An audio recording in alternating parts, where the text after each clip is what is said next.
करेंगे चीनी के बढ़ते दामों की, जिसे लेकर आम लोगों से लेकर मिठाई कारोबारियों तक की चिंता बढ़ गई है। करीब करीब 48 रुपए किलो बिकने वाली चीनी अब 65 रुपए किलो के पार पहुंच गई है। यानी कीमतों में करीब 20 रुपए की तेजी आई है और इसका सीधा असर अब त्योहार की मिठास पर पड़ने वाला है। बता दें कि छत्तीसगढ़ में चीनी के दाम करीब 20 रुपए बढ़ा दिए गए हैं। पहले 48 रुपए चीनी मिलती थी और अब यह बढ़कर 68 से 70 रुपए प्रति किलो हो गई है। राखी पर अब मिठाई की लागत भी महंगी हो जाएगी। लागत में बढ़ोतरी होगी, जिसके बाद मैदा, बेसन, मावा, दूध और ड्राई फ्रूट्स भी महंगे होंगे। बढ़ती महंगाई से मिठाई कारोबारियों की चिंता बढ़ गई है। आने वाले दिनों में और तेजी की आशंका है। बता दें कि चीनी के बढ़ते दामों पर सरकार का यह बड़ा फैसला है। 10 लाख टन चीनी का ड्यूटी फ्री आयात 31 अक्टूबर तक बिना शुल्क के कच्ची चीनी लाई जाएगी और बाजार में चीनी की सप्लाई बढ़ाने की सरकार तैयारी में है। बड़े खरीदारों के लिए स्टॉक पर भी सरकार ने सख्ती बरती है। 10 टन से ज्यादा खपत पर 15 दिन की स्टॉक लिमिट लगाई गई है।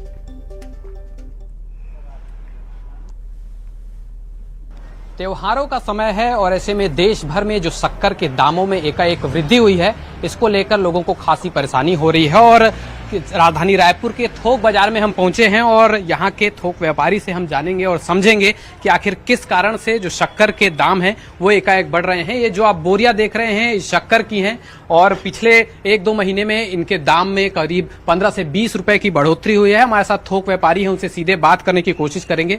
क्या लग रहा है किस कारण से ये जो शक्कर के दाम है एकाएक इनमें बढ़ोतरी देखी गई है?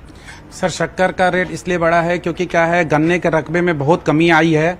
गत वर्षों में शक्कर का मूल्य न बढ़ने की वजह से किसानों का मोह कम होता गया और उन्होंने गन्ने की खेती कम करते गए, जिसके कारण अब मिलों में शक्कर की उपलब्धता काफ़ी कम हो चुकी है और शक्कर के कास्टिंग पहले से मिलों को लॉस में व्यापार हो रहा है। उनको घर की लागत पड़ती है 50 से 55 रुपए किलो, जिसको वो 40 रुपए किलो बेच रहे थे और नुकसान पे चल रहे थे। सरकार भी कोशिश कर रही है कि दामों में जो है वो गिरावट लाई जाए, उसके लिए जो है तमाम प्रयास किए जा रहे हैं। क्या लगता है इससे आने वाले समय में इसमें बढ़ोतरी होगी या थोड़ी कमी देखने को मिलेगी?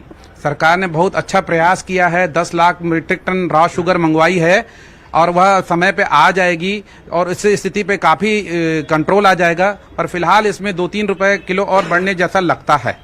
बातचीत में आप बता रहे थे कि लंबे समय से जो शक्कर के दाम हैं वो बढ़े नहीं है, करीब 10-15 साल से। क्या उसका भी असर इसको माना जा सकता है? उसका बहुत बड़ा असर है। रेट न बढ़ने की वजह से गन्ने का रकबा घटा और शक्कर के उत्पादन लागत बढ़ती गई, जिसकी वजह से मिल वाले और किसान दोनों लॉस में थे, जिसकी वजह से इसका रेट बढ़ना तय था।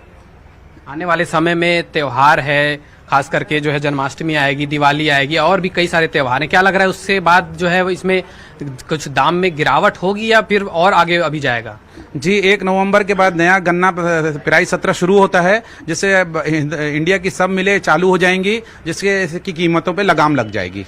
आप थोक व्यापारी हैं, आप जो है वो थोक में शक्कर बेचते हैं। क्या लगता है पहले ज्यादा सेल होती है, अब उसमें कुछ कमी देखने को मिली है? कुछ रेट बढ़ने की वजह से इसके उठाव में बहुत फर्क है और खपत में बहुत फर्क आ गया है। कम से कम 30-35% खपत में असर है। तो देखिए, साफ तौर पर अब जब रेट बढ़े हैं तो उसमें जो है खपत में इसमें कमी आई है और जो थोक व्यापारी है उनका साफ तौर पे कहना है कि लंबे समय से जो शक्कर के दाम है उनमें वृद्धि नहीं हुई थी और भी 3-4 कारण हैं जिसके चलते जो शक्कर के दाम है उसमें बढ़ोतरी देखी गई है। फिलहाल सरकार इसमें जो है वो काफी कोशिश कर रही है। अब उपभोक्ताओं को इसका लाभ कब तक मिलता है ये देखने वाली बात होगी। कैमरा पर्सन राजेंद्र सिंह के साथ विशु शुक्ला, न्यूज 18 छत्तीसगढ़, रायपुर। शक्कर की कीमतों में जो परिस्थितियां बनी है ये वैश्विक परिस्थितियों के कारण बनी है। भारत सरकार से समन्वय बनाकर हमारी सरकार इस दिशा में बहुत गंभीरता से प्रयत्न कर रही है और निश्चित रूप से थोड़े ही समय में ये परिस्थितियां सामान्य होगी।